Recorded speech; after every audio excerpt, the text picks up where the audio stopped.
गुरु शिष्य के संबंध में ही एक बात बहुत अच्छी लगी, सो बताना चाहता हूँ।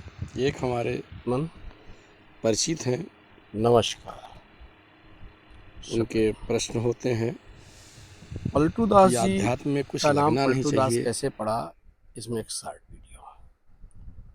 पलटू दास जी अपने घर में जिस तरह से आए थे, जिस तरह के सांसारिक काम में लगे हुए थे, और जो अपने गुरु के संसर्ग में आए तो उनकी पूरी दिनचर्या पूरी तरह बदल गई। आए थे गुरु की तरफ मुंह करके, अब तो पीठ हो गई गुरु की तरफ, पलट गए पूरी तरह भगवान की तरफ चले गए। पूरा दिन पूजा पाठ करना, उनके कामों में व्यस्त रहना, उनके बारे में सोचना, तो गुरु जी उनके मजाक मजाक में कि अरे तो पलटू है, तो पलट गया। मैं बोला भाई संसार के कामों में लग जाओ, उधर मन नहीं लगता इसका, कैसे चलेगा, ये तो पलटू है। तो उनने पलटू दास कह दिया, और गुरु के पलटू दास नाम रखने को उनने प्रसाद स्वरूप समझ के, प्रसाद स्वरूप लेकर के अपने आप में उसको ग्रहण कर लिया और बन गए पलटू दास। ये होता है गुरु का प्रसाद।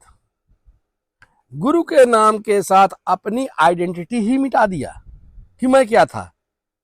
आज भी ये परंपरा है संतों का, जब वो संत बनने के पहले जो नाम था वो लिया ही नहीं जाता, पर अब ये सिर्फ परंपरा बची है, ऐसा कुछ नहीं है। हमारे यहाँ संत मंडली आई थी, उनसे पूछा गया असली नाम आपका क्या है, गांव क्या है, बोलो, तो हमने सब कर दिया। संत बनने की परंपरा में आपका पिंडदान करा दिया जाता है कि ये जो शरीर है आपका, ये शरीर आज से मरा हुआ माना, इसके पंडित पिंडदान हो गई, खत्म। अब ये नया जन्म हो रहा है जो इसको गुरु दे रहा है, ये नया शरीर दे रहा है गुरु, और इस नए शरीर से, इस नए नाम से, इस जन्म के इस नाम से, पुराने संस्कार से या पुराने शरीर से कोई मतलब नहीं है। तो अपने आप को नया शरीर, नया जन्म मानिए और गुरु में मिल जाइए। यह कहना बड़ा सरल है, होता किसी से नहीं है। नाम तो सब देते हैं अपने शिष्य को, पर कहाँ पलटू दास और कहाँ गोविंद दास। उनके संबंध, उनके प्रेम, उनका एकात्म इसके बराबर। तो ये रही पलटू दास जी के पलटू दास बनने की कहानी। और बनिया थे, पता ही है, हर चीज को तौल के लेते थे। उन्हें ज्ञान को भी लिया तो तौल के लिया, और ऐसा लिया कि बस लेते ही रह गए।